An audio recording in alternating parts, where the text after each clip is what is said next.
DLENC 4분기 실적 전망치 하회 투자 의견 중립. 하나증권은 DLENC가 이익률을 과도하게 추정했고 토목부문 원가율도 상승해 지난해 4분기 영업이익이 전망치를 하회했다고 2일 분석했다. 투자 의견은 매수에서 중립으로 낮추고 목표 주가는 45,000원을 유지했다. 김승준 하나증권 연구원은 DLENC의 지난해 4분기 잠정실적은 매출액이 전년 동기 대비 3.6% 증가한 2조 3천억 원, 영업이익은 같은 기간 26.1% 줄어든 888억 원을 기록해 시장 전망치를 하회했다며 DLENC가 플랜트 부문에서 이익률을 과도하게 추정했고 DL건설의 토목부문 원가율이 상승한 탓이라고 설명했다. 김연구원은 플랜트 국내 부문의 매출 비중이 증가함에 따라 마진 믹스가 생각만큼 좋지 않았다며 영업외로는 외환 관련 손실이 280억 원, 투자평가 손실이 380억 원 반영됐다고 했다. 그는 올해 회사가 제시한 가이던스를 지난해 실적과 비교할 때 매출액과 영업이익은 증가하고 수주는 감소하고 착공은 증가할 것으로 보인다며 더불어 기존 자기 주식을 당기순이익에서 10%를 더 사는 내용의 주주환원책도 공개됐으나 소각을 전제한 자사주 매입은 아니다고 분석했다. 이어 투자 의견을 하향한 건 주가 상승에 따라 목표 주가에 도달했기 때문이라며 자사주 소각 계획이나 현금 배당 확대, 자기 자본 이익률을 개선하기 위한 구체적인 계획 등이 있다면 목표 주가 상향 여지도 있다고 밝혔다. 지난해 4분기 시장 예상치를 밑돈 실적을 기록한 LNF에 대해 목표 주가를 17만원으로 6% 하향 조정한다는 증권가 의견이 제시됐다. 올 1분기에는 물량 회복에도 판가 하락 압력과 재고 평가손 우려가 있다고 봤다. 유의미한 주가 반등을 위해서는 대규모 수주 확보나 신제품 모멘텀이 필요하다는 판단이다. 신한투자증권은 2일 LNF가 지난해 4분기 매출 6,576억 원을 기록해 시장 기대치를 32% 하회한 점을 짚었다. 영업손실은 2,804억 원이다. 평균적인 단가 하락은 2%로 업황 대비 선방했으나 물량이 43%나 감소하면서 매출 하락으로 이어졌다. 전기차 고객사 재고 조정과 제품 수요 둔화가 맞물렸다. 정용진 신한투자증권 연구원은 대규모 재고평가 손실이 발생했다며 일시적인 가동률 하락으로 회계적 영향을 제외한 순수 영업손익도 적자 전환했다고 설명했다. LNF의 1분기 매출액은 7,550억 원으로 소폭 회복될 것으로 전망했다. 이는 전년 동기 대비해서는 45% 감소한 수준이다. NCM523 제품 수요 부진 속 NCMA 중심 물량이 증가할 것으로 봤다. 다만 예상보다 금속 가격이 더 낮고 대규모 재고평가 손실이 잠재돼 있는 점을 짚었다. 정 연구원은 올해 탄산리튬 가격이 킬로그램당 1,415달러 내외를 횡보하는 이상 대규모 재고평가 손실이 잠재돼 있다며 상반기 중 관련 비용을 800억 천억 원 반영할 것으로 가정했고 1분기 영업손실은 1,214억 원으로 적자 전환을 전망한다고 말했다. LNF 투자 의견 매수를 유지하면서 목표 주가는 17만원으로 6% 하향 조정했다. 전기차 수요 변동성이 커진 가운데 동사는 구지 3공장 완공으로 이미 20만 톤 생산 체제를 확보했다.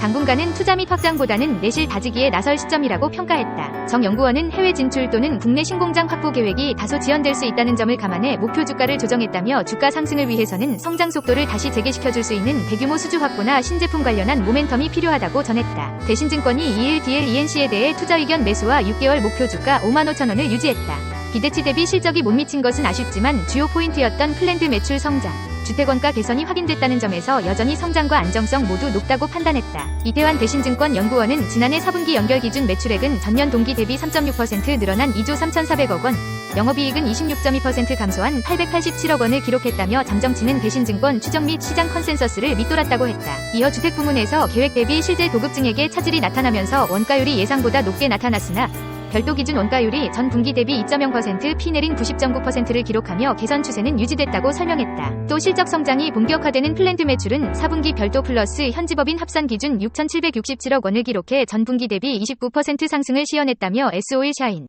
러시아 발틱, 미국 GDPP 등 대형 현장 매출 진행이 올라오면서 성장세를 유지할 것이라고 분석했다. 한편 연간 연결 수주는 전년 동기 대비 25% 늘어난 14조 9천억 원, 신규 착공은 71.9% 줄어든 6,176세대로 마감했다고 덧붙였다. 그는 2024년 연결 기준 연간 가이던스로 수주 11조 6천억 원, 매출 8조 9천억 원, 영업이익 5,200억 원을 제시했다며 주택 업황에 대한 보수적인 시각을 재확인했고 플랜트 부문 성장 기대가 높다고 했다. 이어 3개년 주주환원 정책을 공개했는데 DL건설의 완전자회사 진행에 따라 주주환원 재원을 연결 순이익의 25%로 수정하고 현금 배당 10%, 자사주 매입 15%로 배정했다며 소각이 전제되지 않아 최근 주목도가 커진 저 PBR 극복을 위한 밸류업의 성계에서 벗어난 점은 약간 아쉬운 느낌이라고 짚었다. 키움증권은 2일 ST팜에 대해 기존에 공격적으로 잡았던 올해 실적 추정치를 하향 조정했다며 목표가를 기존 11만원에서 9만원으로 낮춰 잡았다. 다만 실적이 갈수록 개선되는 데다 내년 제2올리고동 가동으로 하반기로 갈수록 모멘텀이 부각될 전망이라며 투자 의견은 매수를 유지했다. 작년 4분기 매출은 1,197억 원,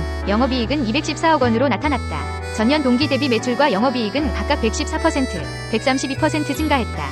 매출은 시장 추정치에 부합했고 영업이익은 웃돌았다. 이는 올리고 수율 증가와 매출 증가에 따른 결과란 분석이다. 허혜민 키움증권 연구원은 올해에도 올리고뉴클레오타이드 공급이 하반기에 쏠릴 것이라고 말했다. 그러면서 올해 올리고 매출액은 1904억 원으로 전년 대비 12% 증가할 것으로 예상했다. 임상시험 수탁기관 자회사의 매출 정상화로 연간 연결 매출액은 전년 대비 16% 늘어난 3,284억 원, 영업이익은 같은 기간 37% 증가한 456억 원으로 전망했다. 허 연구원은 증설 중인 올리고 제2동 1단계는 내년 7월 가동되고 2단계에 대한 증설이 진행될 수 있을 것이라며 최근 미국 하원에서 생물보안법이 발의됐는데 ST팜의 경쟁사 중 우시가 명시됐다고 말했다. 그는 우시의 자회사 우시 STA가 올리고뉴클레오타이드 의약품 위탁 개발 생산 초기 단계를 하고 있어 ST팜의 경쟁사로 볼 수 있다면서도 실제 법안 통과된 것은 아니면 우시 STA가 명시된 것은 아니지만 미국에 반복되는 중국 바이오 제재 노이즈로 인해 신규 고객사의 신규 수주 반사 수혜가 가능할 것이라고 내다봤다. 허 연구원은 그러면서 올리고 수율 개선과 고마진 혈액암 제품의 연말 상용화로 수익성 지속이 개선되고 있다는 점이 긍정적이라며 올해 하반기로 갈수록 양호한 실적 시현이 예상되며 내년 제2올리고동 가동으로 수익성 개선이 이어질 것이라고 평가했다. DS투자증권은 2일 LS에 대해 경쟁력 있는 비상장 자회사를 보유하고 있으며 해적 케이블 매출 등이 증가하리라고 내다봤다.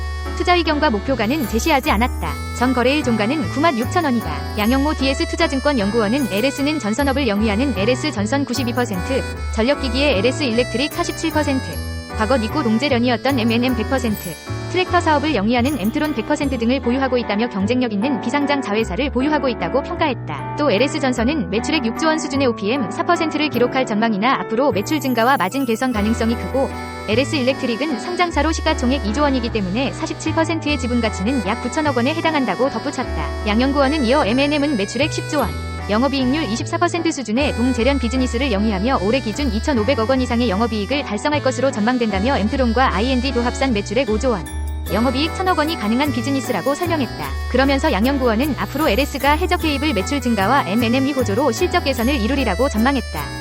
그는 LS전선의 해적 케이블 상황은 여전히 탄탄하다며 궁극적으로 두 자릿수 마진의 해적 케이블 부문 매출액만 연 1조 원이 가능할 전망이라고 말했다. M&M에 대해선 매출액 10조 원 비즈니스라며 최소 마진은 2.5% 수준으로 추정하며 만약 2022년과 같이 황산 손실이 줄어들면 3천억 4천억 원까지 이익이 증가할 것이라고 내다봤다. 양 연구원은 이에 따라 LS전선과 M&M만으로도 LS의 밸류에이션은 부담 없는 수준이라고 평가했다.